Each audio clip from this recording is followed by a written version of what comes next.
जय जय रघुवीर समर्थ। भक्तांनो, ही कथा फक्त श्रवण केल्याने भयंकर दुःखाचा नाश होतो आणि धनसंपत्ती मिळते। ही कथा जो व्यक्ती शेवटपर्यंत ऐकतो त्याला त्याच्या मनातील इच्छित फळ मिळते आणि स्वतः समर्थांचा आशीर्वाद त्याच्या पाठीशी असतो आणि माता लक्ष्मी त्याच्यावर प्रसन्न होतात। म्हणून तुमच्या जीवनात कधीही अन्नधान्याची कमतरता नसते।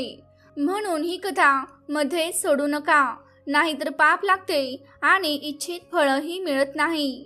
त्याआधी असेच व्हिडिओ बघण्यासाठी आपल्या व्हिडिओला एक लाईक करा आणि आपल्या चॅनेलला सबस्क्राइब करून बाजूला असलेली घंटी नक्की दाबा, याने तुम्हाला आपले व्हिडिओ सर्वात अगोदर मिळतील।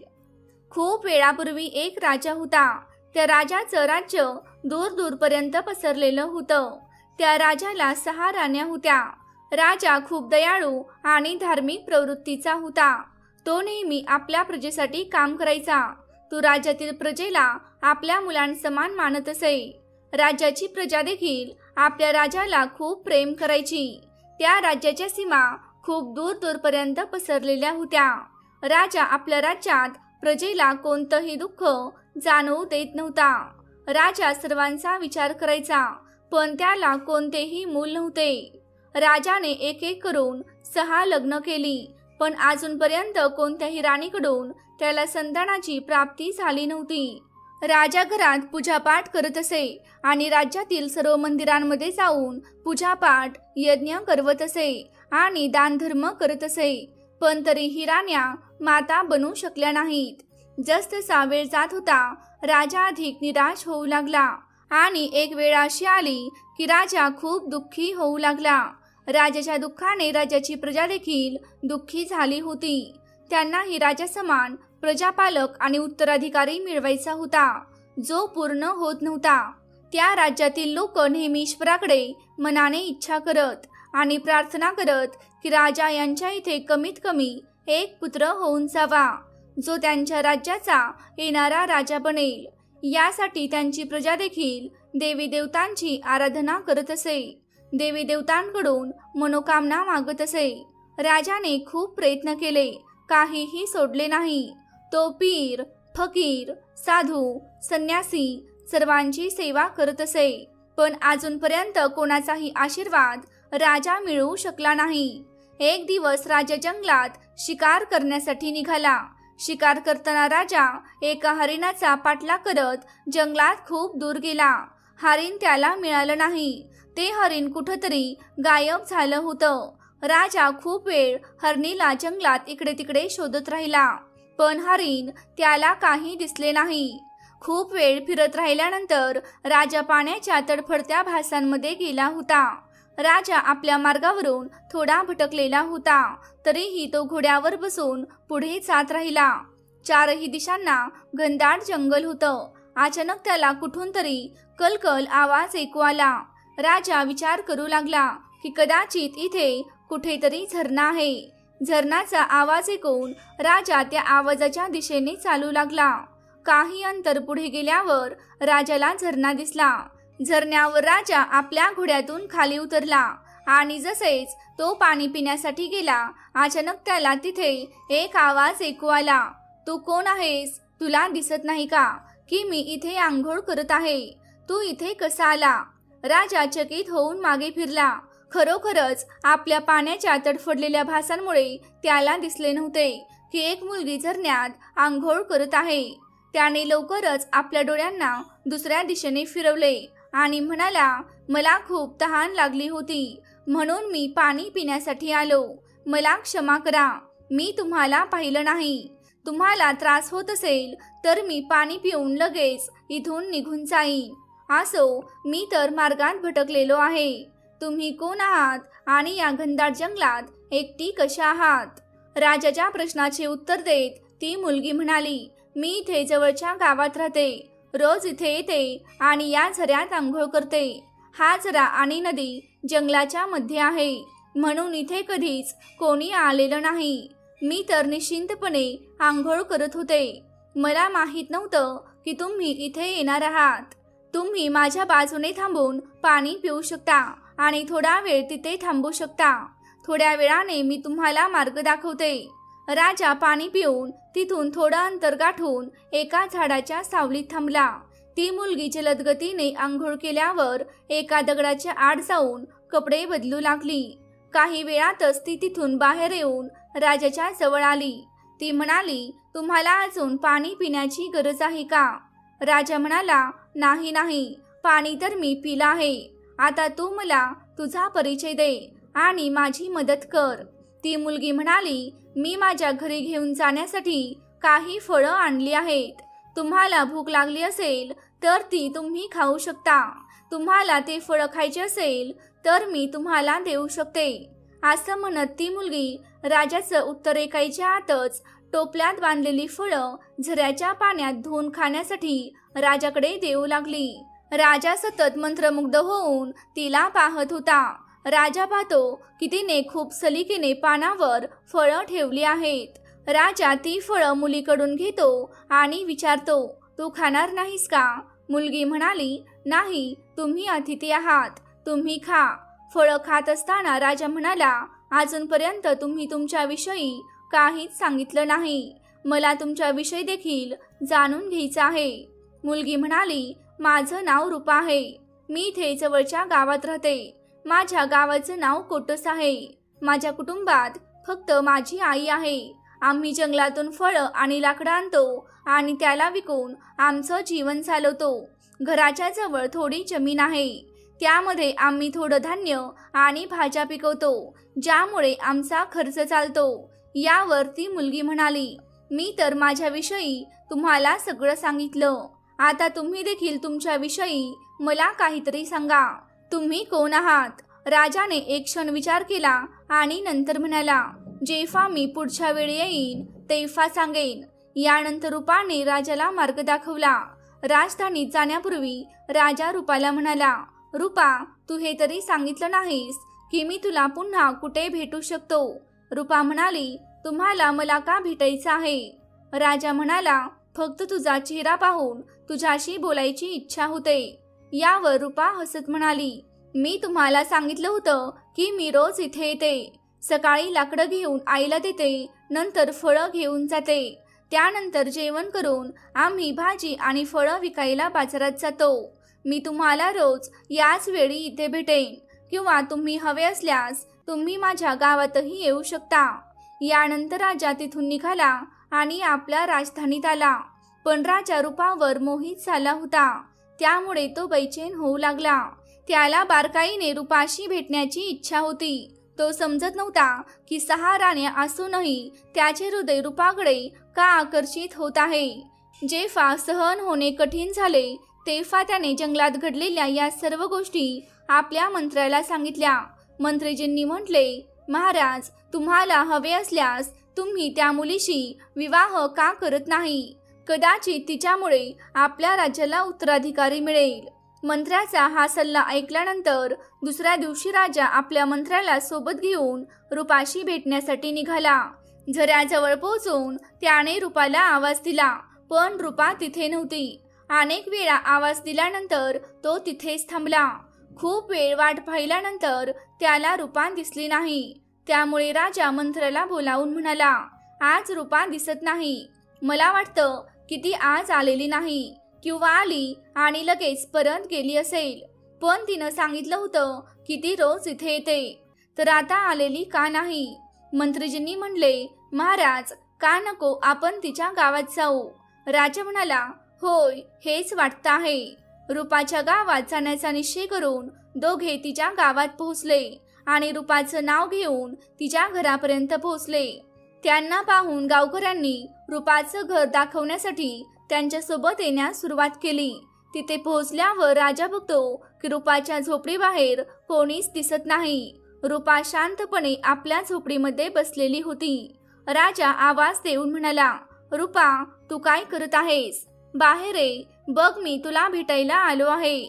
मी झऱ्याजवळ तुझी वाट पाहिली, पण आज तू फळं घेऊन गेली होतीस का? आवाज ऐकून रूपा बाहेर आली. तिच्या डोळ्यात अश्रू भरले होते. राजाने विचारले, रूपा, काय झालं? तू का रडत आहेस?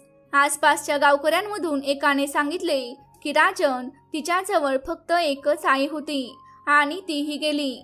तिला सर्पाने डसले होते आणि आता ही बिचारी एकटीच राहिली आहे. तुम्हीच सांगा, अशा परिस्थितीत ही बिचारी रडणार नाही तर काय करणार? आपण कोण आहात?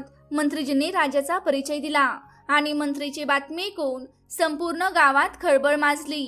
सर्वांनी एकत्र येऊन राजाचे स्वागत केले. राजा गावच्या मुखियाला म्हणाला, मला रूपाशी विवाह करायचा आहे. तुम्हाला काही हरकत आहे का? मुखिया म्हणाला, नाही, आमची मुलगी राणी बनेल. आमचं तर भाग्यच खुललं. हा गाव आता तुमचे सासरे असेल. यापेक्षा अधिक आम्हाला काय हवं? गावकऱ्यांनी लवकरच सर्व तयारी करून राजा आणि रूपाचा विवाह करून टाकला. राजाने रूपाला नवीन नाव दिले, राजलक्ष्मी. राजा आणि मंत्रीजी नव्या राणी राजलक्ष्मीला घेऊन राजधानीत परत जाण्यासाठी तयार झाले. गावकऱ्यांनी राजासोबत रूपाची पाठवणी केली. राजलक्ष्मी राजासोबत आपल्या सासरी राजमहालात आली. राजाच्या नव्या राणीस पाहून त्याच्या इतर 6 राण्या ईर्षेने राग झाल्या. त्यांनी मनाने दुःखी असतानाही आतल्या आत खुश राहण्याचा प्रयत्न करून राजलक्ष्मीचं स्वागत केलं. आता राजा बराच वेळ राजलक्ष्मी सोबत घालवत होता. राजलक्ष्मी साध्या भोळ्या मनाची होती. ती आपल्या सौतनच्या मनात लपलेल्या ईर्षेला ओळखू शकत नव्हती. तिला माहीत नव्हतं की तिच्या सौतन तिच्यावर किती तिरस्कार करत आहेत. ती त्यांना आपल्या मोठ्या बहिणीप्रमाणेच आदर देत होती. राजलक्ष्मीच्या विवाहाला काही काळ झाला, पण तरीही त्यांना संतान झालं नाही. एकदा एक संन्यासी महाराज त्या राज्यात येत होते. तो संन्यासी त्या परिसरात खूप प्रसिद्ध होता. जेव्हा मंत्रीजींना त्या संन्यासी महाराजाबद्दल माहिती मिळाली तेव्हा त्यांनी राजाकडे येऊन सांगितले, महाराज, ते संन्यासी खूप मोठे महात्मा आहेत. का नाही त्यांना राजदर्शनात बोलवून या समस्येचा उपाय विचारला जावा? राजा मंत्र्याच्या विचाराशी सहमत झाला आणि त्याने म्हटले की संन्यासी महाराजांना आदरपूर्वक राजमहालात बोलवावे. जेव्हा तो महात्मा महालात पोहोचला तेव्हा राजाने त्यांचा खूप आदर सत्कार केला आणि त्यांना आपल्या समस्येबद्दल सांगितले. राजाने आपल्या सर्व राण्यांना राज दरबारातच बोलावले. महात्माने त्यावेळी काहीही न सांगता महाराजांपासून काही दिवस महालात राहण्याची परवानगी मागितली, जी राजाने आनंदाने स्वीकारली आणि आपल्या सेवकांना आज्ञा दिली की महात्माजींचे राहण्याचे योग्य व्यवस्थापन करावे. राजाने आपल्या सर्व राण्यांना सांगितले की महात्माजींचा पूर्ण आदर सत्कार केला पाहिजे. मोठ्या 6 राण्या महात्माजींच्या फाटलेल्या जुन्या कपड्यांकडे पाहून त्यांना चांगलं वाटलं नाही. त्या सर्व महात्माजींच्या फाटलेल्या कपड्यांकडे बघत होत्या आणि कोणत्या ना कोणत्या बहाण्याने त्यांची सेवा करण्यास नकार देत होत्या. छोटी राणी राजलक्ष्मी महात्माजींचा पूर्ण आदर सत्कार करत होती. कदाचित जंगलात वाढल्यामुळे तिला याबद्दल काहीही गर्व नव्हता की ती या राज्याची राणी आहे. तिने मनाने महात्माजींची सेवा केली. काही दिवसानंतर महात्मा जाण्यासाठी तयार झाले. जाण्यापूर्वी त्यांनी सर्वांना आशीर्वाद दिला. अखेर सर्वात छोटी राणी राजलक्ष्मीला आपल्या जवळ बोलावून म्हणाले, बेटी, तुम्ही माझी खूप सेवा केली आहे. मला खूप लक्ष दिले आहे. लवकरच तुम्हाला संतान मिळेल आणि या महालात मुलांचे आवाज येतील. हे ऐकून राजा आणि राजलक्ष्मी खूप खुश झाले. त्यांना अशा प्रकारे आशीर्वाद देऊन महात्मा निघून गेले आणि खरंच काही दिवसांच्या आत छोटी राणी गर्भवती झाली. काही दिवसात राजलक्ष्मीने राजाला शुभ समाचार दिला की तो पिता होणार आहे. राणी गर्भवती आहे. हे ऐकून राजाच्या आनंदाचा पारावर राहिला नाही. आता राजा राजलक्ष्मीची आणखीन अधिक काळजी घेऊ लागला. राजलक्ष्मीला कुठलीही अडचण येऊ नये यासाठी त्यांनी राजमहालात सर्व सेवकांना त्यांच्या इच्छांची पूर्तता करण्याचे निर्देश दिले. त्यांनी कुलगुरूंनाही निर्देश दिले की त्यांनी रोज राणीला धार्मिक आणि प्रेरक गोष्टी सांगाव्यात. या समाचारामुळे संपूर्ण राज्यात आनंदाची लहर पसरली. संपूर्ण राज्यात लोक आनंद साजरे करू लागले. चारही बाजूंनी अभिनंदनचा गाजावाजा झाला. सर्वजण खुश होते की राज्याला वारस मिळणार आहे. पण मोठ्या 6 राण्या मात्र जळून राख झाल्या होत्या. या 6 राण्या एकमेकांमध्ये विचार करण्यास लागल्या की आता काय होणार. आता त्या सर्वच विचार करत होत्या की छोटी राणी आधीच राजाला खूप प्रिय आहे. मुलगा होणार असल्यामुळे तिच्यावर अधिक लक्ष ठेवले जाईल, तीच पटराणी बनेल. त्यानंतर आमचं तर काही महत्त्वच राहणार नाही आणि ती आम्हाला दासीप्रमाणे समजेल. अशा प्रकारे त्या एकत्र येऊन राणी राजलक्ष्मीला सतत त्रास देण्याचा प्रयत्न करीत होत्या, पण त्यांचा कोणताही प्रयत्न सफल होत नव्हता. आधी कुलगुरूचे लोक रस्त्यात येत, कधी प्रजा, कधी दास्या आणि कधी राजा स्वतःच त्यांच्या रस्त्यात अडथळा बनत असे.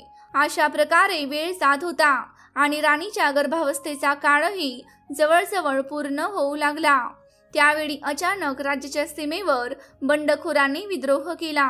त्यांच्या विद्रोहाला दाबण्यासाठी सेनापतीला पाठवण्यात आले, जो आपल्या कामात असफल झाला. मग राज्याच्या सीमेला स्वतः राजाला जावे लागले. राजा आपल्या मोठ्या राणीस छोटी राणी राजलक्ष्मीची योग्य काळजी घेण्याचे निर्देश देऊन विद्रोह दाबण्यासाठी सैन्यासह महालातून निघून गेला. राजा गेल्यानंतर मोठ्या राण्यांना चांगली संधी मिळाली. आता त्या छोट्या राणीला चुकीच्या गोष्टी सांगत राहिल्या आणि तिच्याकडून अशी कामे करून घेत होत्या ज्यामुळे तिच्या गर्भाला हानी होईल. दिवसातून एकदा कुलगुरू येत आणि पाठ करून जात. कुलगुरू छोट्या राणीला धैर्य देत आणि तिच्याशी मधुर बोलत मुलासाठी आवश्यक सावधगिरी सांगून जात. राणी राजलक्ष्मी समजत नव्हती की कुलगुरू आणि मोठ्या राण्यांच्या बोलण्यात एवढा फरक का आहे. अखेर बरोबर कोण आहे. या दोघांचे बोलणे एकमेकांच्या अगदी उलट आहे. ती विचार करत होती की कुलगुरू तर पुरुष आहेत आणि राण्या तर महिला आहेत. महिलांची बोलणी पुरुष समजून घेऊ शकत नाहीत, म्हणूनच मोठ्या राण्या जे सांगतात तेच बरोबर आहे असे तिला वाटत होते. तिला असं वाटत होतं की मोठ्या राण्या चुकीचं बोलणार नाहीत, म्हणून ती डोळे बंद करून मोठ्या राण्यांची प्रत्येक गोष्ट मानत राहिली. एक दिवस राणीला प्रसव पीडा सुरू झाली. तिने मोठ्या राणीला सांगितले की दीदी, मला खूप त्रास होत आहे, काही उपाय करा. प्रसव कसा होणार. वेळ पूर्ण झाला होता. मोठ्या राणीस खूप ईर्ष्या होत होती. ती विचार करत होती की आताच हिचे इतके लक्ष ठेवले जाते, बाळ जन्माला आल्यानंतर हिला किती मान मिळेल असा विचार करून मोठी राणी झटपटत होती. पण छोट्या राणीला अशी मदत मागताना पाहून तिच्या मनात विविध प्रकारचे षडयंत्र येऊ लागले. तिने छोट्या राणीला खूप गोड शब्दात सांगितले की तू चिंता करू नकोस, मी काहीतरी करते, मी दाईला बोलावते, त्यावेळेस तू असं कर. तिथे समोर एक कोठरी आहे, तू त्यात तोंड घालून उभी राहा, यामुळे तुला आराम मिळेल आणि प्रसव आरामात होईल. तोपर्यंत दाईही येईल. राजलक्ष्मीला असे सांगून मोठी राणी तिथून निघून गेली. तिने राजमहालाच्या दाईला बोलावून घेतले आणि तिला भरपूर धन देऊन आणि तिला आपल्याकडे करून घेतले. यानंतर दोन्ही एकत्रितपणे वाट पाहू लागल्या. दुसरीकडे मोठ्या राणीच्या जाण्याच्या नंतर राणी राजलक्ष्मीने कोठरीत तोंड घालू लागली. कोठरी उंच असल्याने राणीचे तोंड कोठरीच्या आत जात नव्हते. हे पाहून तिने विचार केला की आता काय करावे. तिने कधीही कोणाचे प्रसव होताना कधीही पाहिले नाही, त्यामुळे तिला काहीच माहिती नव्हती. त्यावेळी तिने समोर एक पाण्याचा घडा पाहिला आणि विचार केला की इथे पाणी पिण्यासाठी जो पाण्याचा घडा ठेवला आहे तोही मातीचा आहे. मी यामध्ये तोंड घालू शकते, कारण मोठ्या बहिणींनी तिला चुकीचे सांगितले नव्हते अशी तिला खात्री होती. ती घड्यातून पाणी फेकून तिथे तोंड घालू लागली. तिचं तोंड घड्यातही जात नव्हते. ती डोळे बंद करून घड्याच्या वर तोंड ठेवून तिथेच बसली आणि दुःखामुळे हाहाकार करत राहिली. पण तिला बघणारा तिथे कोणीच नव्हता. दुसरीकडे मोठ्या राण्या आणि इतर राण्यांनी त्यांच्या विश्वासपात्र दाईला सांगितले की तो छोट्या राणीच्या खोलीच्या बाहेर उभी राहा आणि पहा की तिथे कोणी दुसरा जात नाही. दाई खोलीच्या बाहेर उभी राहिली. छोटी राणी वेदना सहन करत होती.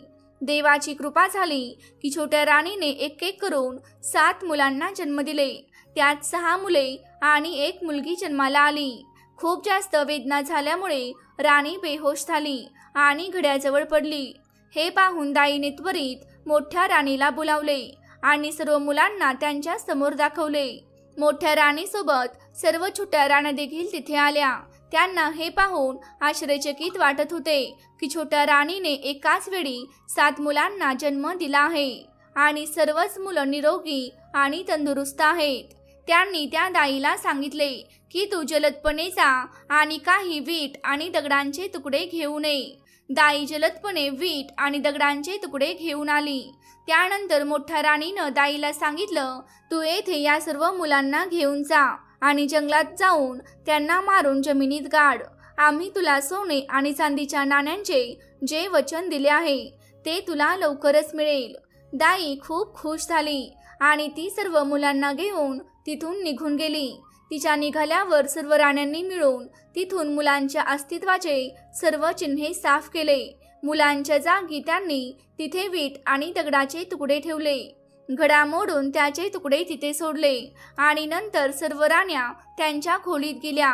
थोड्या वेळातच दाई पुन्हा तिथे त्यांच्या जवळ आली. मोठ्या राणीनं तिलाच विचारलं, काय झालं, तुम्ही त्यांना मारून जमिनीत गाडलं का? दाईच्या होय असे सांगितल्यावर सर्व राण्या खूप खुश झाल्या आणि त्यांनी तिला इनाम म्हणून भरपूर सोन्या आणि चांदीच्या नाण्यांसह निरोप दिला. याप्रमाणे सर्व काम पूर्ण करून सर्व राण्या छोटी राणी राजलक्ष्मीच्या जवळ आल्या आणि तिच्यावर पाण्याची शिंतोडे मारून छोट्या राणीला जागं केलं. जागेताच राणीला खूप कमकुवतपणा जाणवत होता. तिने मोठ्या राण्यांपासून विचारलं, माझी मुलं कुठे आहेत आणि मला मुलगा की मुलगी झाली? जवळ असलेल्या वीट आणि दगडांच्या तुकड्यांकडे इशारा करत राण्यांनी तिला सांगितलं, हे बघ, तुम्ही या वीट आणि दगडांना जन्म दिला आहे. छोटी राणी राजलक्ष्मी हे ऐकून आश्चर्यचकित झाली की असं कसं होऊ शकतं की मी वीट आणि दगडांना जन्म दिला आहे. छोट्या राणीच्या जवळ वीट आणि दगडांचे तुकडे होते. तिने रडताना म्हणलं, वीट आणि दगड असं कसं होऊ शकतं? नाही, हे शक्य नाही. मूल तर नक्कीच झालं असेल. मोठ्या राण्यांनी उत्तर दिलं, तर मग आम्ही ते कुठे लपवलं आहे का? ह्यालाच तुम्ही जन्म दिला आहे. घ्या, आता तुम्ही यांना सांभाळा. असं सांगून त्यांनी सर्व वीट आणि दगडाचे तुकडे एका थैल्यात भरले. आता त्यांना राजाच्या येण्याची वाट पाहायची होती. छोटी राणी खूपच आश्चर्यचकित आणि त्रस्त होती. तिला समजत नव्हतं की असं कसं होऊ शकतं. लवकरच सर्व राण्यांनी ही बातमी महालभर पसरवली की छोट्या राणीने मुलांच्या बदल्यात वीट आणि दगडांना जन्म दिला आहे. काही वेळानंतर राजा युद्ध जिंकल्यावर आपल्या नगरात परत आले. त्यांच्या स्वागतात भव्य तयारी करण्यात आली, परंतु लोकांच्या चेहऱ्यावर तो उत्साह आणि आनंद दिसत नव्हता ज्याची त्यांनी कल्पना केली होती. त्यांना मोठा आश्चर्य झाला. राजा भवनात आल्यावर पटराणी आणि सर्व राण्यांनी त्यांचे स्वागत केले. छोट्या राणीचा चेहरा उदास होता, परंतु इतर राण्या खूप खुश दिसत होत्या. राजमहालात असलेल्या या वातावरणामुळे राजा खूप आश्चर्यचकित झाला. छोट्या राणीचा उदास चेहरा पाहून त्याने विचारले, राणी राजलक्ष्मी, काय झाले? तुम्ही दुःखी दिसत आहात. यावर छोटी राणी राजलक्ष्मी काहीही सांगण्याच्या आधीच मोठ्या राणीनं उत्तर दिलं, महाराज, ती दुःखी कशी नसेल? तिचं पितळ उघडं झालं आहे. राजा काहीच समजत नसल्याने त्याने मोठ्या राणीकडे विचारले, तुमच्या या सर्व सांगण्याचा काय अर्थ आहे? राणी, सांगा तरी काय झाले? राणीला प्रसव झाला नाही का? राज्याच्या मोठ्या राणीनं जिचं पटराणीचं स्थान होतं खोटा दुःखाचा आव आणत म्हणले, महाराज, आम्ही तर गेलो, आम्हाला मोठ्या फसवणुकीत ठेवले गेले. महाराज, या राजलक्ष्मीच्या मासूम चेहऱ्याच्या मागे खूपच कपट आहे. महाराज, हिने गर्भवती असल्याचं नाटक करून ठेवलं. हिच्या गर्भात काहीच नव्हतं. हिचा फक्त दिखावा होता आणि हिने आम्हाला फसवलं. गर्भात काही असलं तरी त्यात काहीतरी असायला हवं, पण हिला तर फक्त वीट आणि दगडच जन्मले आहेत. वीट आणि दगड हिच्या खोलीतच ठेवले आहेत. तुम्ही जाऊन स्वतः बघा. पटराणी राजा आणि राणी राजलक्ष्मीला राजलक्ष्मीच्या कक्षात घेऊन गेली आणि त्यांना वीट आणि दगडांचे तुकडे दाखवले. राजा ईट आणि दगडांचे तुकडे पाहून आश्चर्यचकित झाला आणि म्हणाला, हे कसे होऊ शकते? मानवी गर्भातून हे वीट आणि दगड कसे जन्माला येऊ शकतात? मोठी राणी पटराणी म्हणाली, महाराज, तेच आम्हीही सांगत आहोत. हिने आमच्यासोबत गर्भवती होण्याचं नाटक केलं आपण सगळे अपेक्षित होतो राजाला वारस मिळेल अशी आशा होती, त्यामुळे आम्हाला मातेसाठीच सौभाग्यही प्राप्त होईल. पण असं काहीच झालं नाही. मोठ्या राणीनं असं सांगितल्यावर राजा तिच्या गोष्टींमध्ये काहीतरी तथ्य असल्याचा विचार करू लागला. राजा क्रोधाने राणी राजलक्ष्मीकडे वळला आणि विचारलं, राणी, तुम्ही आम्हाला इतका मोठा धोका का दिला? तुम्हाला हिंमत कशी झाली? जर तुम्ही असं केलं नसतं तर आम्ही याला विधीचं विधान मानून संतोष करून घेतलं असतं की आमच्या भाग्यात संततीचं सुख नाही. पण तुम्ही आमच्या जीवनातील सर्वात मोठ्या आशेला धक्का दिला. आम्ही तुमच्या मासूम चेहऱ्यावर मोहित होऊन तुम्हाला आमची राणी बनवून घेतलं. तुम्हाला इतकं प्रेम, आदर आणि मान दिला, पण तुम्ही त्या मानाला योग्य नाहीत. तुम्ही आम्हाला धोका देण्यापूर्वी याबाबत विचार केला का? आम्हाला तुमच्याकडून अशी अपेक्षा नव्हती, पण तुम्ही जो धोका दिला आहे त्याचा दंड तुम्हाला भोगावाच लागेल. आजपासून तुम्ही आमची राणी नाही तर महालाची नोकराणी असाल. जा, आमच्या समोरून दूर जा, नाहीतर क्रोधात आम्ही काहीही करू शकतो. राजाच्या या शब्दांनी छोटी राणी खूप दुःखी झाली, पण ती काही करू शकली नाही. ती त्या कक्षेतून बाहेर गेली आणि एका कोपऱ्यात बसून रडू लागली. या घटनेनंतर राजमहालात छोट्या राणीचं जीवन खूप कठीण होऊन गेलं. मोठी राणी आणि इतर सर्व राण्या तिच्याशी खूप वाईट वागू लागल्या. महालाच्या नोकराण्यांपेक्षा अधिक काम तिच्याकडून घेतलं जाऊ लागलं. तिला महालाची स्वच्छता करायला लावलं गेलं. राणी खूप दुःखी झाली आणि तिचं दुःख वाढतच गेलं, पण तिच्याकडे हे सिद्ध करणारा काहीच पुरावा नव्हता, ज्यामुळे ती आपल्या गर्भावस्थेला सिद्ध करू शकती. तिला ठाऊक होतं की ती खरंच गर्भवती आहे आणि तिच्या मनात अनेक वेळा असे विचार येत असे की तिच्या मुलांचं काय झालं असेल. अनेक वेळा तिच्या मनात विचार येत असे की ते राजमहल सोडून आपल्या गावात जावं आणि आपल्या जुन्या जीवनशैलीला पुन्हा सुरुवात करावी. आता तिला आपल्या जुन्या जीवनाची खूप आठवण येऊ लागली होती, पण ती विचार करत असे की राणी बनल्यानंतर तिचे गावकरी किती आनंदित झाले होते. ती विचार करत असे की मी तिथे जाऊन आपली दुर्दैवी कथा त्यांना कोणत्या मुखाने सांगू. अशा प्रकारे वेळ जात राहिला आणि बराच वेळ निघून गेल्यावर एक दिवस राजा दरबारात बसले होते. राज्याच्या कामात व्यस्त होते. त्यावेळी एक प्रहरीने त्यांच्या जवळ येऊन त्यांना माहिती दिली. प्रहरी म्हणाला, महाराज, मनसुका गावाचे प्रधान जे आपल्याशी भेटू इच्छित आहेत. राजा ग्रामप्रधानाला बोलावण्याची आज्ञा देतात. मनसुका गावचे ग्रामप्रधान आले आणि राजा यांना झुकून सन्मानाने नमस्कार केला आणि आज्ञेची वाट पाहू लागला. राजा म्हणाले, ग्रामप्रधानजी, सांगा, तुमची काय समस्या आहे? ग्रामप्रधान म्हणाला, महाराज, आपल्या शासनात कोणालाही काही समस्या असू शकत नाही. राज्यात आणि आपल्या गावात सर्वजण आनंदात आहेत. आज मी येथे आपल्याला एक आश्चर्यकारक आणि चमत्कारिक घटना सांगण्यासाठी आलो आहे, ज्याबद्दल जाणून आपल्यासोबत आम्हा सर्व गावकऱ्यांसारखेच आपल्याला देखील आश्चर्य वाटेल. महाराज, मला वाटतं की आपल्याला याबद्दल माहिती असावी, म्हणूनच मी इथे आलो आहे. राजा म्हणाले, प्रधानजी, अशी कोणती चमत्कारिक घटना घडली आहे याबद्दल आम्हाला सांगा. प्रधान म्हणाला, महाराज, आमचे गाव जंगलाच्या जवळ आहे. तिथे अनेक झाडं आणि गवतं आहेत, पण गेल्या काही काळात आम्ही तिथे एका ठिकाणी एक चंपा फूल आणि अनेक बांबूच्या रोपांना पाहिलं आहे. हे रोपे स्वतःच उगवले आहेत, यांना कोणीतरी लावले नाही. सुरुवातीला तर आमच्यापैकी कोणीही यावर विशेष लक्ष दिलं नाही, पण आता आम्ही त्यांच्याबद्दल विचार करण्यास भाग पडले आहोत. महाराज, त्या उंच बांबूंच्या रोपांच्या मध्ये चंपाचे एक झाड आहे. असं वाटतंय की बांबूंच्या रोपांनी चंपाच्या झाडाची सुरक्षा करण्यासाठीच हा घेरा घातला आहे. त्यांना पाहून असं वाटतं की हे बांबूचे रोप खास करून त्या चंपा झाडाच्या संरक्षणासाठीच लावले आहेत. पण महाराज, हे एक सत्य आहे की आमच्या गावातील कोणत्याही व्यक्तीने हे रोपे लावलेले नाहीत. हे सर्व रोपे एकत्र स्वतःच उगवले आहेत.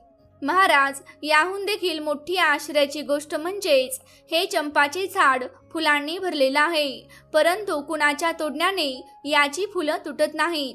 चंपाच्या झाडातून जे फुलं खाली पडतात ते आम्ही उचलतो. हे फूल खूपच सुगंधित आहे. पण महाराज, जर कोणताही व्यक्ती फूल तोडण्यासाठी हात पुढे करतो तर चंपाची सर्व फुले आकाशाकडे खूप उंच जातात. महाराज, इतकेच नाही, त्यांच्यातून मानवाचा आवाजही येतो. चंपा आणि बांबूचे सर्व झाडं माणसाच्या आवाजात बोलत आहेत. ग्रामप्रधानाचे हे सर्व बोलणे ऐकून राजा आश्चर्यचकित झाले. राजा आणि सर्व दरबारही थक्क झाले. राजा म्हणाला, असं कसं होऊ शकतं? झाडे मानव आवाजात कसे काय बोलू शकतात? ठीक आहे ग्रामप्रधानजी, आपल्याला हे सांगावे लागेल की ते झाड बोलत असताना काय म्हणतात. ग्रामप्रधान म्हणाले, महाराज, जेव्हा कोणीही व्यक्ती फूल तोडण्यासाठी चंपाच्या झाडाकडे हात करतो तेव्हा चंपाच्या झाडातून आवाज येतो, बांबू भैया हे या गावातील ग्रामीण फुलं तोडण्यासाठी आले आहेत. त्यांना फूल देऊ का की मी उंचीवर जाऊ? यानंतर त्या बांबूच्या झाडातून आवाज येतो, नाही बहिणा, उंचीवर जा.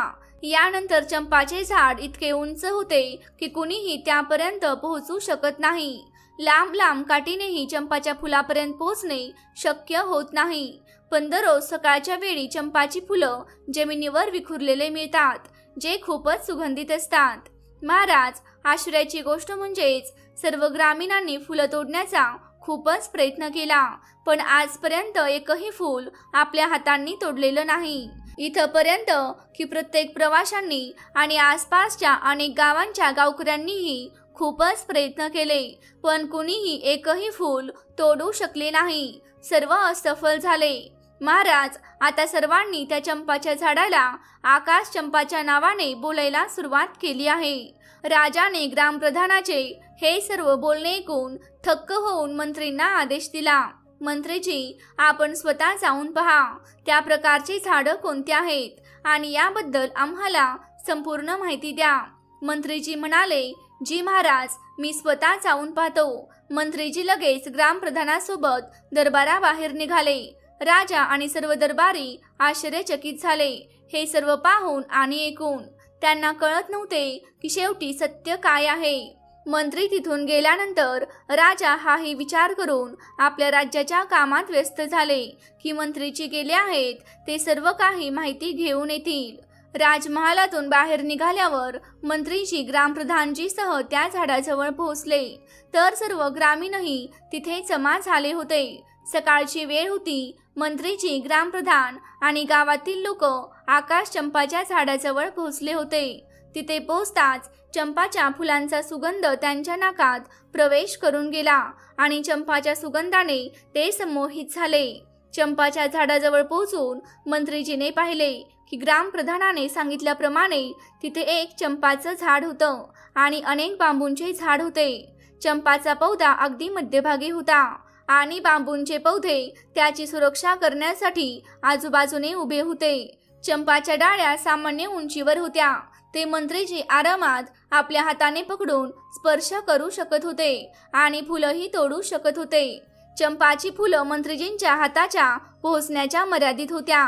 झाडाच्या चारही बाजूंनी जमिनीवर फुलं विखुरलेली होती. मंत्रीजी चंपाच्या फुलांचा सुगंध घेत चंपाच्या झाडाकडे पुढे गेले आणि फुलं तोडण्यासाठी हात पुढे केला.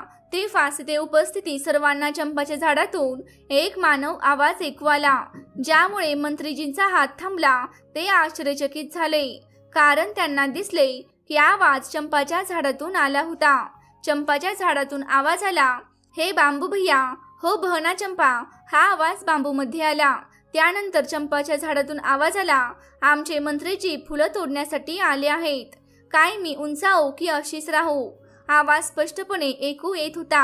आश्चर्याची गोष्ट म्हणजे सर्व बांबूची झाडे एकत्रितपणे बोलत होते, ज्यामुळे असं वाटत होतं की 5-6 लोक एकाच वेळी बोलत आहेत.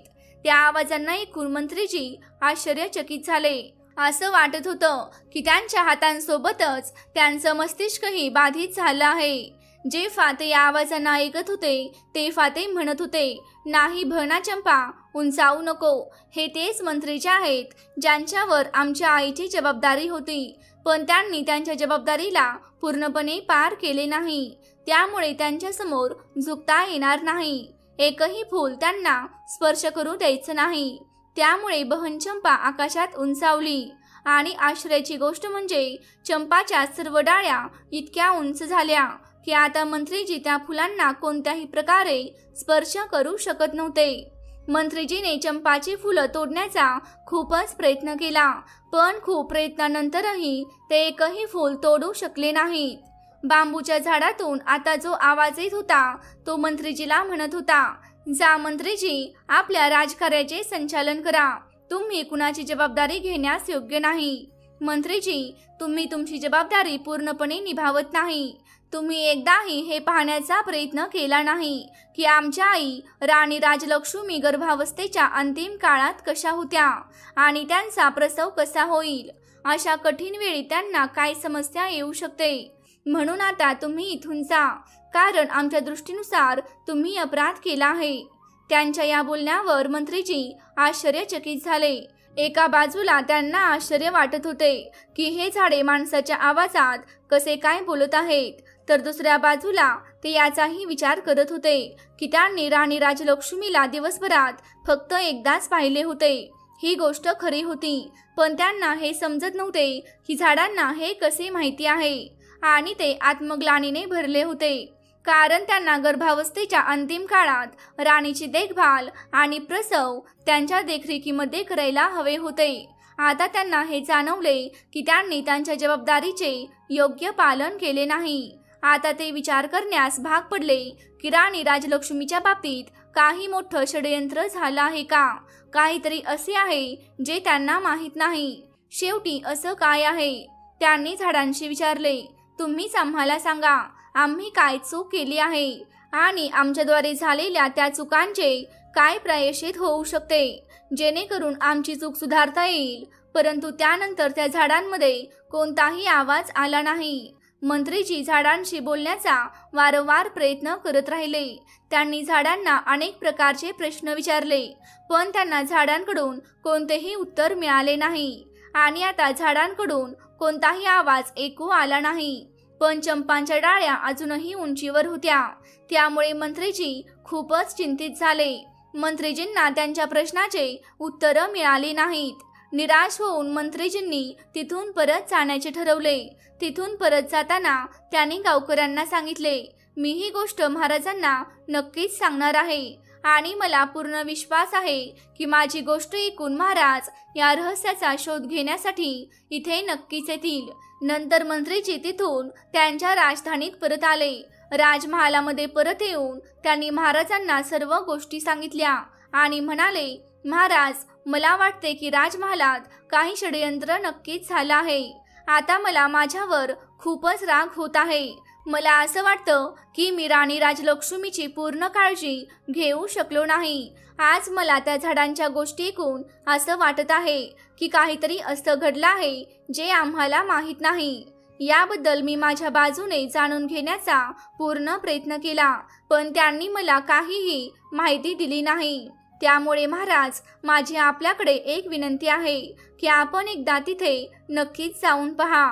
कदाचित आकाशचंपा तुम्हाला सर्व काही गोष्ट सांगेल. मंत्रीची सर्व गोष्ट लक्षपूर्वक ऐकून राजा मंत्रीला म्हणाले, ठीक आहे, आम्ही स्वतः तिथे जाऊ आणि आमच्या राण्यांनाही सोबत घेऊन जाऊ. आम्ही सर्वजण तिथे जाऊन पाहू. मंत्रीजींना समजत नव्हते की आता ते काय करावे. त्यांनी पुन्हा प्रयत्न करत राजांना सांगितले, महाराज, जर तुम्ही त्यांचा चेहरा पाहू इच्छित नसाल तर पाहू नका, पण त्यांना आपल्यासोबत नक्कीच घेऊन जा.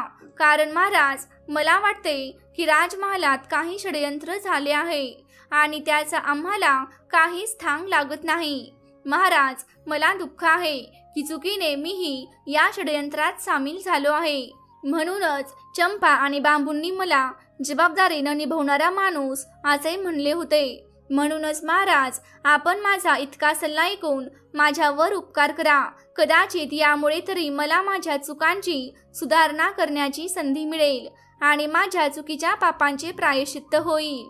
मंत्रीच्या भावना समजून राजा म्हणाले, ठीक आहे मंत्रीजी, जर तुम्ही मला राजलक्ष्मीला सोबत घेऊन जायचे सांगत आहात तर मी घेऊन जातो, पण इतके लक्षात ठेवा की ते माझ्या नजरेस येऊ नयेत. या प्रकारे राजा आणि मंत्री यांच्यात आकाशचंपाकडे जाण्याचा दिवस आणि वेळ ठरवला गेला. राजा आणि मंत्रींनी तिथे जाण्याची तयारी सुरू केली. निश्चित दिवशी आणि निश्चित वेळी राजा आपल्या राण्यासोबत आकाशचंपा यांचं रहस्य जाणून घेण्यासाठी निघाले.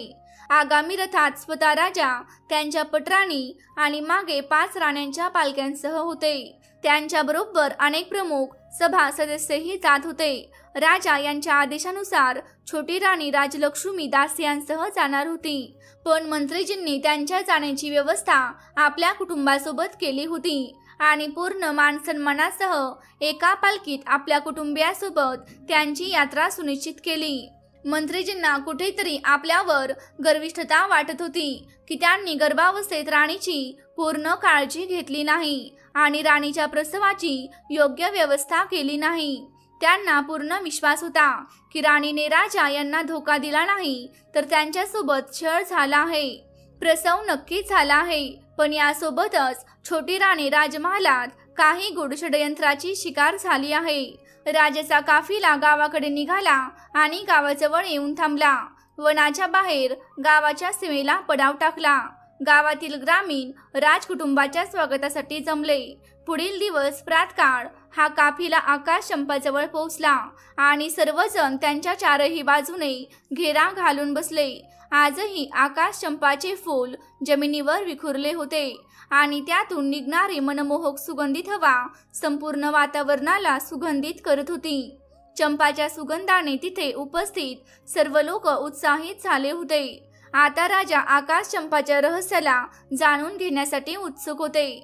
सर्व 6 राण्या राजाच्या जवळ बसल्या होत्या, पण फक्त छोटी राणी राजलक्ष्मी त्यांच्या जवळ बसण्याऐवजी मंत्रीजींच्या पत्नीच्या सोबत बसली होती.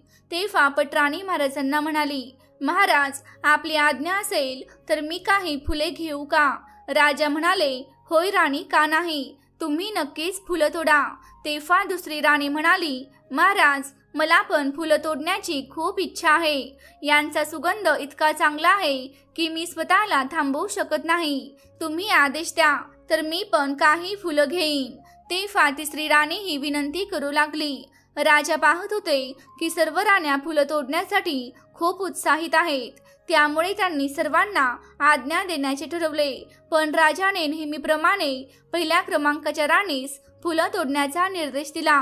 त्यांनी पटराणींना सांगितले, तुम्ही सर्वात लहान आहात म्हणून तुम्हाला आधी फुलं तोडण्याची संधी देतो. महाराजांची गोष्ट मानून मोठ्या राणीने सांगितले, ठीक आहे, पहिल्या क्रमांकाची राणी, तुम्ही आधी फुलं घ्या. राणी फुलांच्या जवळ गेली आणि तिने चंपाचे फुलं तोडण्यासाठी आपला हात पुढे केला. तशात चंपाच्या फुलाने आवाज केला, राणी, तुम्ही थांबावे. तुम्ही आमच्या आज्ञेशिवाय असे आमचे फूल तोडू शकत नाही. आवाज ऐकून राणीसाठीचा हात तिथेच थांबला. आजूबाजूला बसलेले सर्व लोकही त्या आवाजाने थक्क झाले. त्यानंतर चंपाच्या पानातून आवाज आला. चंपाच्या पानाने बांबूच्या पानांना विचारले, बांबू भैया, आमच्या लहान आई आमची फुलं तोडायला आले आहेत. मी तुटू का की आकाशात जाऊ? बांबूच्या पानातून आवाज आला, बहीण चंपा, तू आकाशात जा, कारण ती तुम्हाला छुण्यायोग्य नाही. तुम्ही विसरले का की त्यांनी आमच्या आईसोबत किती अत्याचार केला आहे? म्हणून बहीण, यांचा विचार करू नका आणि आकाशात जा. यासोबतच चंपाच्या पानांचे टोकं आकाशाला गाठण्यास उंचावले. निराश होऊन महाराणी त्यांच्या जागी परत जाऊन बसली. याच प्रकारे 5वी, 4थी, 3री आणि मग दुसरी राणीही हार मानून आपल्या जागी बसल्या. यानंतर सर्वात मोठी राणी पुढे आली. तिने तिचा हात झाडाकडे पुढे केला, पण आधीच तिने सर्वांना सांगितले, मी या राज्याची महाराणी आणि महाराजाची पटराणी आहे. या राज्यात जे काही आहे त्याचा उपयोग सर्वात आधी किंवा तो मी किंवा त्याला माझ्या अनुमतीने कोणीतरी प्राप्त करतो. त्यामुळे चंपा, तू तुझ्या टहाटांना खाली झुकव आणि मला फुलं तोडू दे. यावेळी चंपाच्या टहाटांनी आवाज दिला, भैया बांबू, आमची सावत्र आई आम्हाला फुलं देण्यासाठी चेतावणी देत आहे आणि धमकावत आहे की आपल्याला तिच्या आदेशांचे पालन करणे आवश्यक आहे. तुम्ही काय म्हणता, आम्ही तिचा आदेश मानावा का? बांबू म्हणाला, नाही बहिणा, यांना आदेश देण्याचा अधिकार नाही. ह्या पटराणी राजा आणि आपल्या राज्याची आहे आणि आम्ही त्यांच्या राज्याची प्रजा नाही. आपली कोणतीही वस्तूचा उपयोग त्यांना करणे आवश्यक नाही. तुम्हाला लक्षात आहे का की ह्यांच्याच आदेशामुळे सर्व काही झाले आहे. ह्यांनीच तर आपल्या आईला सर्वात जास्त दुःख दिले आहे आणि ह्यांनीच आम्हाला वनात पाठवून आमच्या मृत्यूचा मार्ग तयार केला होता. ह्या राणी महाराणी होण्याच्या लायकही नाहीत. राणी आणि महाराणी राज्याच्या जनतेच्या आई असतात, म्हणून संपूर्ण प्रजा त्यांची संतान बनून त्यांच्या आदेशांचे पालन करते. पण ह्यांनी आई होण्याचे कर्तव्यही निभावले नाही. ह्या आमच्या शत्रू आहेत, आम्हाला मारण्याच्या तयारीत आहेत. तुम्ही तुमच्या सुगंधित फुलांना ह्या राण्यांच्या हातात कसे देऊ शकता? त्यामुळे बहिणा, तुम्ही झुकू नका, तुम्ही आकाशातच राहा. तुम्हाला ह्यांचा स्पर्शही होऊ द्यायचा नाही. सर्वांच्या समोर हे सर्व ऐकून मोठ्या राणीला लाज वाटली. राज्यातील सर्व सभासद, राज्याची जनता आणि ग्रामीणांच्या समक्ष त्यांचा इतका अपमान झाला की त्यांना अजिबात चांगलं वाटलं नाही. परंतु ती त्या झाडाला काहीही दंड देऊ शकत नव्हती. तिची इच्छा होती की बांबू आणि चंपाच्या पानांचे तुकडे तुकडे करावे, पण ती मजबूर होती. म्हणून शांतपणे येऊन आपल्या जागी बसली. आता चंपाच्या टहाटांनी पुन्हा पूर्वीप्रमाणे सामान्य उंचीवर येऊन त्यांनी शांती साधली. आता राजा स्वतः उठले आणि फुलं तोडण्यासाठी पुढे गेले. जेव्हा त्यांनी चंपाच्या पौध्याजवळ जाऊन फुलं तोडण्यासाठी आपला हात पुढे केला, तेव्हा चंपाच्या पौध्याने आवाज दिला, नाही नाही महाराज, तुम्ही हे विसरू नका. तुम्हाला फुलं तोडण्यापासून थांबवण्यासाठी मी माझ्या भावांकडून परवानगी घेणार नाही. जर भावांनी परवानगी दिली तरीही मी तुमच्या हातात येणार नाही. म्हणून तुम्ही तुमचा हात मागे ठेवा. फुलं तोडण्याचा विचार सोडून द्या. राजा आश्चर्यचकित झाले आणि विचार करू लागले की असे काय झाले की चंपा तिच्या भावांकडूनही परवानगी न घेता त्यांना थांबवत आहे. त्यांनी विचारले, मी या राज्याचा राजा आहे. तुम्ही मला हे सांगा की मी कधीच कोणाच्या प्रती अन्याय केला नाही. मी माझ्या प्रजेला माझ्या संतानाप्रमाणे मानतो आणि संतानाप्रमाणेच त्यांची काळजीही घेतो. मी कधीही कोणत्या पशुपक्षाला त्रास देण्याचा विचारही केला नाही. मग तुम्ही असं का म्हणत आहात? यावेळी चंताच्या झाडातून आवाज आला की आपण आपल्या संपूर्ण प्रजेला संतान मानता, पण आपण त्यावरच विश्वास करता जे इतर तुम्हाला सांगतात. तुम्ही स्वतः सत्य जाणून घेण्याचा प्रयत्न कधीच करत नाही. तुम्ही प्रजेला संतान मानलं, पण तुम्ही स्वतःच्या संतानाची कुठलीही चौकशी केली नाही. तुम्हाला कधी जाणून घ्यायचं नव्हतं की तुमची स्वतःची मुलं कुठे आहेत, कशी आहेत. तुम्ही सांगा, कधी हे सर्व जाणून घेण्याचा प्रयत्न केला का? आपण राज्याच्या सुरक्षिततेची गोष्ट करता, परंतु आपण स्वतःच्या गर्भवती पत्नीचं रक्षण करू शकलात का? तुम्ही एका सत्यनारीवर विश्वास ठेवला नाही आणि तिला फसवणारी म्हणून तिला सेविका बनवलं. अशा प्रकारे आमच्या मृत्यूच्या कटात तुम्हीही सहभागी झालात. महाराज, जेव्हा तुम्ही तुमच्या पत्नीचं रक्षण करू शकला नाहीत, तेव्हा इतर कोणाचं रक्षण कसं करू शकणार? राजाने विचारलं, मग आता तुमच्या फुलांना कोणीही तोडू शकणार नाही का? चंपाच्या झाडाने उत्तर दिलं, ही गोष्ट समजण्याचा अधिकार तुम्हाला नाही. म्हणून तुम्ही परत जा आणि तुमच्या राज्याचं संचालन करा.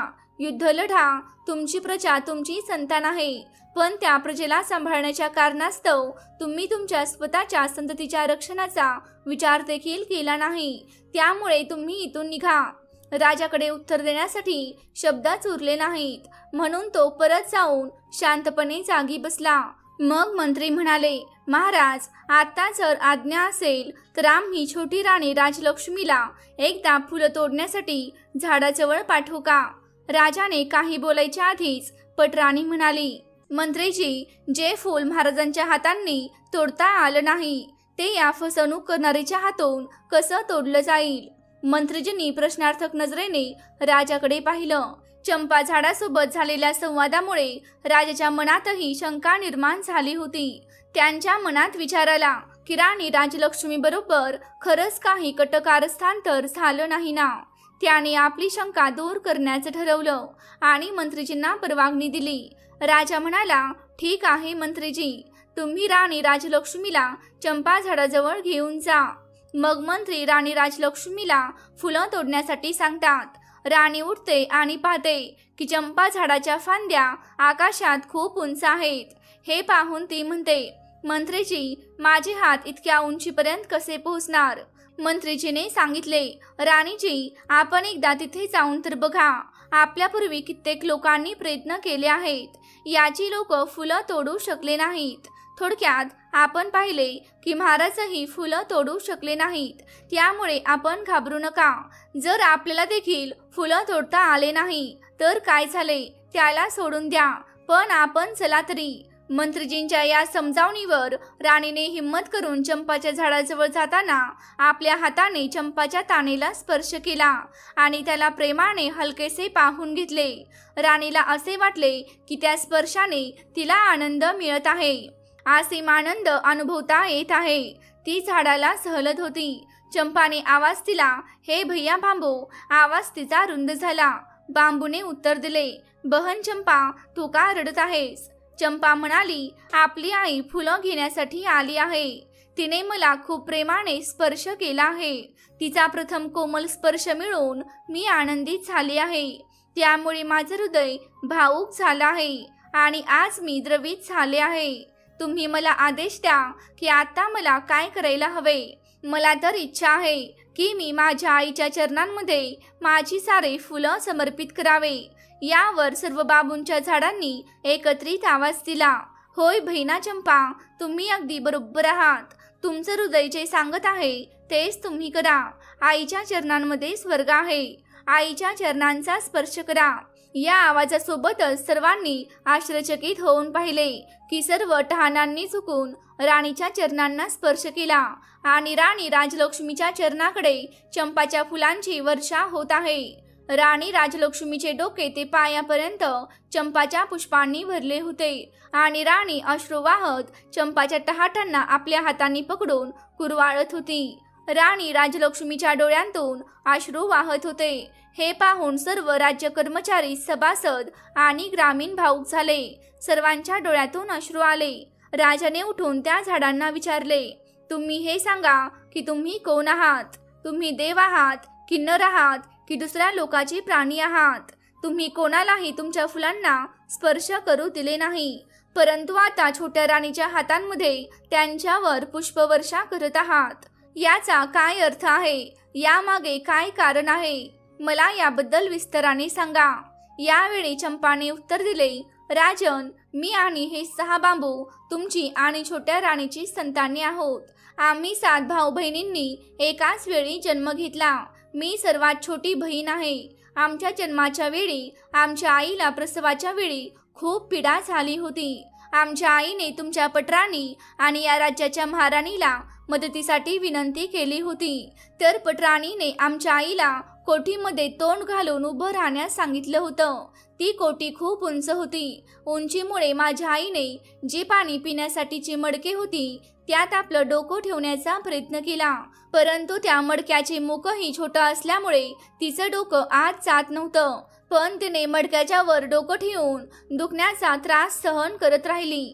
तिच्या त्रासाला पाहून कोणीही तिची मदत केली नाही. ईश्वराची कृपा झाली म्हणूनच आम्हा 7 भाऊ बहिणींचा जन्म त्याच अवस्थेत झाला. महाराणीने तर विचार केला होता की आमची आई आपलं डोकं कोठीत ठेवेल आणि उंचीवरून आमचा जन्म होईल आणि उंचीवरून पडल्याने आम्हा बालकांचा मृत्यू होईल, परंतु तसं काही झालं नाही. आम्ही सर्व जिवंत राहिलो. पण आई त्या अवस्थेत दुःखाने बेशुद्ध होऊन भूमीवर पडली होती. तेव्हा महाराणीने एका दाईला बोलावले. महाराणीने त्या दाईला पैशांच्या लालसाने आम्हाला मारून जंगलात जमिनीत खड्ड्यात गाडण्यास सांगितले. दाईला पाठवून काही वीट आणि दगडांचे तुकडे तिथे आमच्या आईजवळ ठेवले, ज्यामुळे आमच्या आईला कधीच समजलं नाही की आम्ही जन्मलो आहोत. तिला कधीही समजलं नाही की तिचे मूल अखेर कुठे गेले. राजाने त्यांना विचारले, जेव्हा दाईने तुम्हाला मारून जमीन खड्ड्यात गाडले तर तुम्ही झाडे कसे बनले? त्यावर चंपा म्हणाली, महाराज, ईश्वराची लीला खूप विचित्र आहे. जेव्हा दाई आम्हाला घेऊन आली तेव्हा अचानक जोरदार वाऱ्याचा वारा आला. दाई आम्हाला मारून राजमहालाच्या बगीचात गाडण्याची योजना करत होती, परंतु राजमहालाच्या बगीचात ती असे करताना कोणीही पाहू नये याची तिला भीती होती. त्या भीतीमुळे ती आम्हाला घेऊन या वनात आली. येथे आल्यावर जेव्हा ती कुदळीने माती खोदत होती तेव्हा आकाशमार्गाने परींची राणी आपल्या मैत्रिणीसह वनभ्रमणासाठी इथून जात होती. जेव्हा त्यांच्या दृष्टीस आम्ही पडलो तेव्हा त्यांनी आम्हाला उचलले आणि त्यांच्या शक्तींच्या प्रभावाने खूप जोरदार वारा चालू झाला.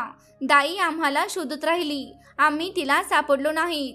यावर तिने विचार केला की कदाचित आम्ही भयंकर वादळात कुठेतरी उडालो असू. म्हणून राजमहालात जाऊन तिने महाराणीला खोटं सांगितलं की तिने आम्हाला मारून जमिनीच्या आत गाडले आहे, कारण तिला भीती होती की सत्य जाणून महाराणी तिला मारून टाकतील. दाईच्या तिथून निघून गेल्यावर परींच्या राणीने माझ्या 6 भावांना बांबूंमध्ये बदलले आणि मला चंपाच्या फुलांच्या झाडात बनवले. त्यांच्या कृपेने आम्हाला सर्व गोष्टी लक्षात आहेत आणि आम्ही सर्वांना ओळखून त्यांच्या अनुसार आमचं वर्तन करत आहोत आणि माणसाच्या आवाजात बोलू शकतो. राजा म्हणू लागला, तर तुम्ही तुमच्या असली रूपात का येऊ शकत नाहीत? चंपा म्हणाली, महाराज, आम्ही आमच्या असली रूपात येऊ शकतो जर आमच्या आईने प्रत्येक बांधातून एक एक पान घेतले आणि माझ्या झाडातून एक पान घेतले, मग या सर्व 7 पानांना गोलाईत ठेवून परींच्या राणींचे नाव घेत प्रार्थना केली, हे परी राणी, माझ्या मुलांना मला परत दे, तर आम्ही सर्व आमच्या असली रूपात येऊ शकतो. तिच्या बोलण्यावर राणी राजलक्ष्मीने बांबू आणि चंपा यांचे प्रत्येक एक एक पान घेतले आणि ते गोलाईत सजवले. ती त्यांच्या समोर बसली आणि हात जोडून पूर्ण श्रद्धेने बोलली, हे परी राणी, मी तुमच्या सेवेकरिता माझं आयुष्य देईन, तुमची पूजा करीन, तरीही तुमच्या उपकारांचा मी प्रतिकार करू शकत नाही. तुम्ही माझ्यावर इतका मोठा उपकार केला आहे. तुम्ही इतके दिवस माझ्या मुलांचे पालन केले. आता कृपया त्यांना माझ्या उंचडीत घाला. माता परीराणी, मला माझ्या मुलांसोबत एकत्र करा. आश्चर्याने एका क्षणात बांबू आणि चंपा या झाडांचा लोप झाला. तिथे सुमारे 5 वर्षांच्या वयाचे 6 मुलगे आणि 1 मुलगी उपस्थित दिसली. राणी आणि राजा पुढे जाऊन सर्व मुलांना आपल्या जवळ समेटून घेतले. राणी राजलक्ष्मी रडत होती. राजा देखील मुलांना आपल्या छातीवर घेत आपल्या डोळ्यांतून अश्रूंची वारसा करीत होते. गावातील जनता, सभासद आणि सर्व राण्या अगदी मौनात हा दृश्य पाहत होत्या. काही काळानंतर राजा हुशात आले. तेव्हा त्यांनी तिथेच आपला दरबार थाटला आणि गावातील दरबारात पहिला राज्य आदेश दिला की सर्व 6 राण्या राणी होण्यासाठी योग्य नाहीत, म्हणून आजपासून आणि आत्तापासून मी त्यांचा परित्याग करतो. लहान राणी राजलक्ष्मीने किती काळ दुःख सहन केले आहे, यासाठी मी तिच्याशी क्षमा मागतो आणि तिला माझी पटराणी बनवतो. उर्वरित सर्व 6 राण्या राजकुमार आणि राजकुमारीची हत्या करण्याच्या षडयंत्रात त्यांना दोषी ठरवून त्यांना मृत्यूदंड दिला जातो. महाराजांनी आपल्या महामंत्रीला सांगितले, मंत्रीजी, माझ्या आदेशाचे त्वरित पालन केले जावे. राणी राजलक्ष्मी, जी आतापर्यंत आपल्या मुलांना आपल्या बाहेर समेटून घेत बसली होती आणि अश्रू वाहत होती, तिने अचानक आपले डोकं उचलले आणि म्हणाली, महाराज, आज माझ्यासाठी आनंदाचा एक मोठा दिवस आहे, कारण आज माझी मुले मला परत मिळाली आहेत. आजच्या या आनंदी दिवशी मी कोणासाठीही काळा दिवस आणू इच्छित नाही. त्यामुळे तुम्हाला माझी एक विनंती आहे, ती स्वीकार करा की मोठ्या राण्यांना मृत्यूदंड देऊ नका, अन्यथा त्यांचा दोष आपल्या मुलांवर, आपल्या राज्यावर आणि राज्याच्या जनतेवर सदैव ग्रहणासारखा राहील. त्यामुळे महाराज, या सर्वांना क्षमा करा. राजा म्हणाला, राणी, तुमचं हृदय खूप विशाल आहे. यामध्ये सर्वांसाठी क्षमा आहे, पण राजकार्यात दोषी व्यक्तींना क्षमा करणे म्हणजे दुसऱ्या मोठ्या समस्यांना आमंत्रण देणे, म्हणून त्यांना क्षमादान देऊ शकत नाही. पण तुमच्या विनंतीवर त्यांचा दंड थोडा कमी करून आजीवन कारावासात बदलत आहे. जेव्हापर्यंत हे जिवंत राहतील तेव्हापर्यंत ते कारावासात राहतील. या कारावासात त्यांना एक वेळचं भोजन मिळेल, पण कारावासाच्या बाहेर ते एक क्षणासाठीही बाहेर पडू शकणार नाहीत. हाच त्यांचा दंड असेल. याच्यानंतर राजा आणि राणी राजलक्ष्मीने सर्व ग्रामीयांना आपल्या वतीने अनेक भेटवस्त्र दिली आणि सर्व मंत्र्यांसोबत राजधानीकडे परत आले. वापस येत असताना दृश्य बदलले होते. राजा आणि राणी राजलक्ष्मी रथात बसले होते. त्यांच्यासोबतच मुलं घोड्यावर बसले होते आणि 6 राण्या बंदी अवस्थेत सैनिकांच्या मध्ये चालत राजमहालाकडे जात होत्या. राजमहालात पोहोचल्यावर त्यांना कारावासात टाकले गेले. राजा राणी राजलक्ष्मीच्या सोबत सुखपूर्वक 7 मुलं आणि राज्याच्या जनतेचा पालन करत आपलं जीवन घालवत होते. राणी राजलक्ष्मीच्या दिवसांप्रमाणे भगवानाच्या कृपेने राज्यातील सर्व लोकांच्या जीवनातही आनंद आला. मित्रांनो, देव नेहमी चांगल्या लोकांसोबत चांगलेच करतात आणि वाईट कामाचा परिणाम नेहमी वाईटच असतो. मित्रांनो, ही आमची कथा इथेच संपते. आम्हाला आशा आहे की तुम्हाला ही कथा आवडली असेल. तुम्हाला ही कथा कशी वाटली हे कमेंट करून आम्हाला नक्की सांगा. तुम्हाला ही गोष्ट आवडली असेल तर या व्हिडिओला लाईक करा आणि चॅनेलला सबस्क्राईब करा आणि कमेंट बॉक्समध्ये जय सद्गुरू नक्की लिहा. व्हिडिओ शेवटपर्यंत पाहिल्याबद्दल तुमचे खूप खूप धन्यवाद.